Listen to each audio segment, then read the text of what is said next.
देश से बाहर करके ही रहेगी, चाहे कोई भी जगह हो बिहार में, वो छुपे हों, कहीं भी रह रहे हों। क्या कोई घुसपैठियों के लिए हिंदुस्तान में जगह हो सकती है?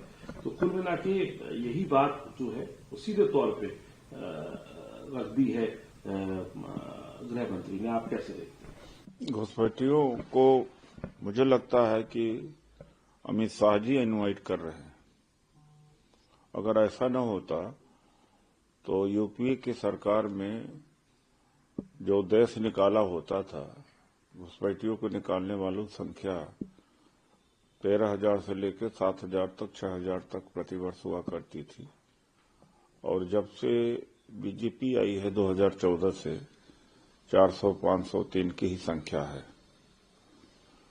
तो इसके मतलब कि घुसपैठी इनके द्वारा निकाले जा नहीं रहे हैं। जिस रेट से कांग्रेस की सरकार ने उनको बाहर किया, उसमें ये 10%, 15% पर ही रह गए।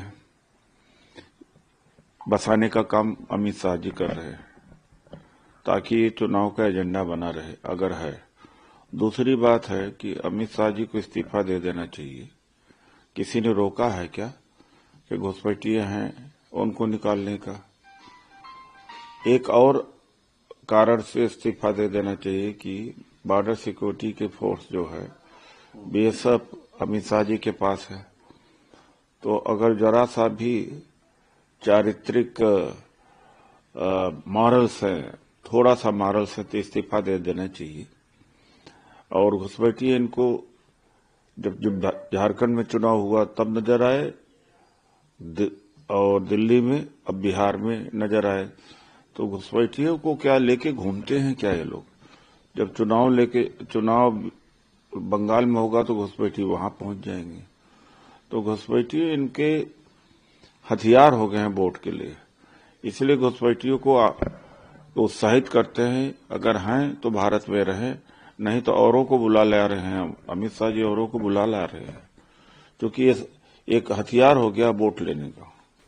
सर, राहुल गांधी कह रहे हैं कि एजेंसियों से बात कर रहे हैं। उन्होंने कहा कि भाई नरेंद्र मोदी हूं, अमित शाह हूं, क्लियरली वो डरने वाले नहीं है। और क्या चाहे ज्ञानेश कुमार हूं, वोट चोरी कर रहे हैं। पूरी तरीके से कोशिश हो रही है कि वोट चोरी की जाए। बिहार में भी कोशिश हो रही है। 20 साल से जो ना ही कोई फूड प्रोसेसिंग यूनिट लगाई गई नीतीश कुमार के द्वारा, ना ही कोई बड़ी इंडस्ट्री लगाई गई, और सीधे तौर पर बिहार को नेग्लेक्ट किया। और ₹1 पर एकड़ पे अडानी जी को जो है जमीन दे दी जाती है। वहीं सम्राट चौधरी जो वो सामने आए हैं और वो साफ तौर पर कह रहे हैं कि राहुल गांधी जो है वो समझना चाहिए, बिहार जो है वो मदर ऑफ डेमोक्रेसी है। 55 साल तक कांग्रेस ने लूटा है देश को, और उन्होंने रिजर्वेशन नहीं दिया बैकवर्ड क्लासेस को, और अपोज किया दलितों को रिजर्वेशन। बिहार में जो कास्ट सर्वे कराया नीतीश कुमार ने, 65% रिजर्वेशन सीमा बढ़ाई, उसका विरोध किसने किया? बीजेपी ने ही किया है। राष्ट्रपति ने ही रोका है, गवर्नर ने ही रोका है। जो भी कुछ रिजर्वेशन दिया है कांग्रेस ने दिया। 1990 में जब बीपी सिंह ने सरकार ने मंडल कमीशन का घोषणा किया लागू करने का, अडवाणी जी रथ लेके निकले थे, उसी से बीजेपी बनी।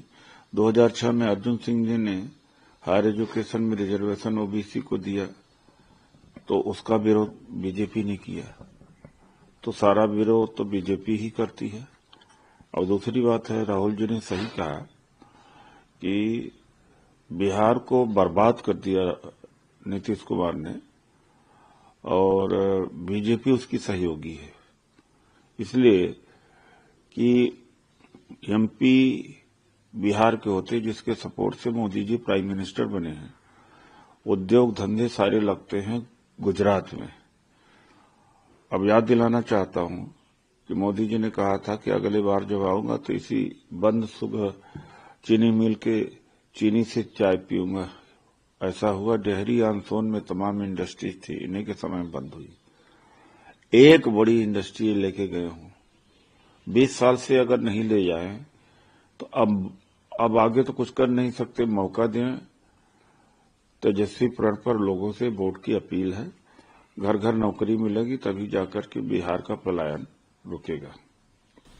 सर, इसके अलावा जो है शशि मोहन भागवत जो है उन्होंने कहा कि मुस्लिम और क्रिश्चियन भी आरएसएस में आ सकते हैं, लेकिन एक कंडीशन है कि वो आए सन में, लेकिन उनको भारत माता के बेटे के तौर पे आना पड़ेगा। सन और भारत माता बनकर आते हैं तो उनका स्वागत है। पहले भारत माता के बेटे मोहन भागवत आरएसएस हों, उनके भारत माता के प्रमाण इनको देने की जरूरत नहीं है। और आरएसएस ईसाई और मुसलमान जाएंगे क्यों? दलित भी क्यों जाएंगे? आरएसएस में जाएं क्यों? देश को तोड़ने के लिए, नफरत फैलाने के लिए? ये होते कौन है सर्टिफिकेट देने का? मैं इनका सर्टिफिकेट देता हूं कि देश विरोधी है और जो जासूसी करते हैं उसमें 90% हिंदू समाज के लोग हैं, उसमें से 90% आरएसएस और बीजेपी की है। तो देश विरोधी काम तो ये लोग करते हैं।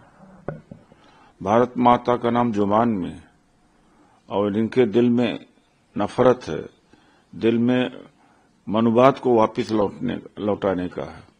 तो आरएसएस ईसाई और मुसलमान जाएंगे ही क्यों? आरएसएस में रखा क्या गया है? नफरत फैलाने के लिए जाएंगे।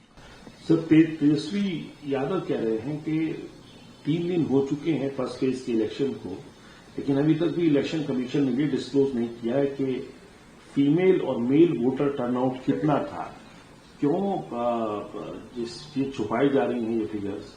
और वीवीपैट स्लिप्स जो हैं वो सड़क पर पाई गई, सीसीटीवी कैमरे जो हैं वो बंद पड़े हैं। इलेक्शन कमीशन को ये क्लैरिफाई करना चाहिए कि ये अब तक चीजें सामने क्यों नहीं आई। बिल्कुल, हजारों की संख्या में वीवीपैट की पर्चियां कहां से आई हैं? चोरी हो रही है। स्ट्रांग रूम के सीसीटीवी कैमरे बंद पाए गए हैं।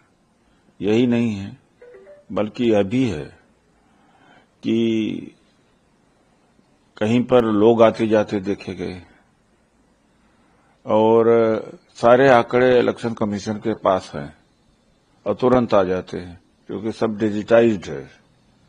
क्यों नहीं घोषणा किया जा रहा?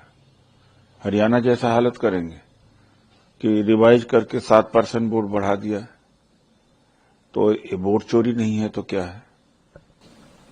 सर, असम की कैबिनेट ने बिल पास कर दिया है, पॉलीगैमी पे बैन लगा दिया है, जो तौर पे 7 साल की रिगरस सजा का प्रावधान उसमें लिखा गया है।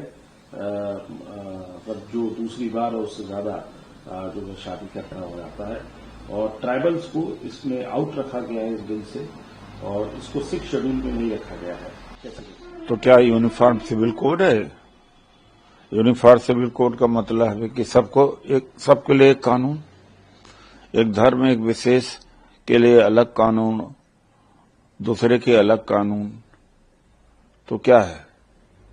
अलग अलग सिविल कोड होंगे। तो फिर यूनिफॉर्म सिविल कोड का जो ढोल इन्होंने पीटना शुरू किया 1951 से, जनसंघ के समय से आरएसएस, तो उसका क्या है? ये तो यूसीसी हुआ ही नहीं। सर, दिल्ली के प्रदूषण को लेके बुरा हाल है। कल लोग इंडिया गेट पे इकट्ठा हुए, उनको भी जो है जगन बसों में डाला गया और उनको वहां से हटाया गया।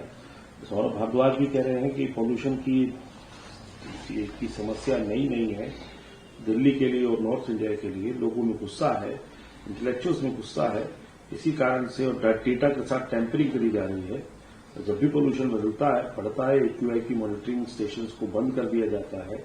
लोग परेशानी में हैं, मेजर इंस्टीट्यूशंस इसमें टैंपरिंग कर रहे हैं और फ्रॉड हो रहा है। किस तरीके से यह सरकार हर चीज छुपाती है। भारत पाकिस्तान के युद्ध के समय कितने हमारे जहाज गिराए गए, कितने हमारे सैनिक शहीद हुए, वो भी डाटा छुपाया है। अभी एक्यूआई का डाटा छुपाया है। पहले बेरोजगारी का डाटा आता था, वो भी छुपा दिया गया। स्टैटिस्टिक्स सारे बदल दिए गए और इकोनॉमिक डाटा छुपाया जाता है। फर्जी डाटा दिया जाता है, जिसके आधार पर आईएमएफ, वर्ल्ड बैंक रेटिंग करते हैं। हर चीज में झूठ, हर चीज में झूठ। ये तो अब झूठ की ही सरकार है। पहले तो कभी सुना नहीं था। मैंने यह भी सुना है जहां एक्वाई मॉनिटरिंग स्टेशन लगे हुए हैं, इक्विपमेंट्स लगे हुए हैं, वहां पानी डालते रहते हैं, लगातार वहां स्प्रिंकलर चलता रहता है। इस हद तक लफाजी, इस तरह तक झूठ। ये लफाज लोगों और झूठ लोगों, बेईमान लोग, इनसे ज्यादा देश विरोधी कौन हो सकता है जो अपने देश को, लोगों को ही सही सूचना तक न दे सके कि लोग अपना व्यवस्था कर सके, प्रिकॉशन ले सके। ये लोग मर्डरर हैं, लोगों के मर्डर करते हैं। सर, आखिरी सवाल शशि थरूर को लेके है। शशि थरूर ने जो एल.के. अडवाणी जो है उनकी तारीफ करी, उसके बाद में सीधे तौर पे कांग्रेस पार्टी ने कहा कि शशि थरूर अपने लिए बोलते हैं और कांग्रेस ने उनके बयान से दूरी बना ली। पवन खेड़ा ने ट्वीट करते हुए कहा कि ये हमारी पार्टी की इनर डेमोक्रेसी है, सबको बोलने का हक है, लेकिन जो शशि थरूर बोल रहे हैं वो अपने लिए बोल रहे हैं, उनका कोई भी पार्टी से लेना देना नहीं है। हालांकि शशि थरूर ने भी ये कहा कि उनके बाद में ये बात कही कि पर्सनल व्यूज हैं, ये पार्टी की पोजीशन है। नहीं तो पवन खेड़ा जी ने स्पष्ट कर दिया उसके बारे में, उसके बाद हमें कोई बोलने की जरूरत नहीं। और सर, ये आखिरी सवाल पूछूंगा आपसे। तेजस्वी यादव, तेज प्रताप यादव को वाइट प्लस सिक्योरिटी दी गई, तो निशिकांत दुबे कह रहे हैं क्योंकि तेजस्वी यादव राघोपुर से चुनाव हार रहे हैं, इसीलिए जरूरत है तेज प्रताप को सिक्योरिटी बढ़ाने की, क्योंकि जब तेजस्वी यादव चुनाव हारेंगे तो आरजेडी के लोग तेज प्रताप पर गुस्सा उतारेंगे, इसलिए उनकी सुरक्षा होगी। ये भाई मेंटली अनफिट आदमी है, मानसिक रूप से विक्षिप्त व्यक्ति है इस आदमी का। इसके सवालों का जवाब नहीं दिया जाना चाहिए। बिना सिर पैर के सवाल आदमी करता है, तो इसको एक तरह से कहा जाए कि तो किसी मेंटल हॉस्पिटल में इसका इलाज किया जाना चाहिए।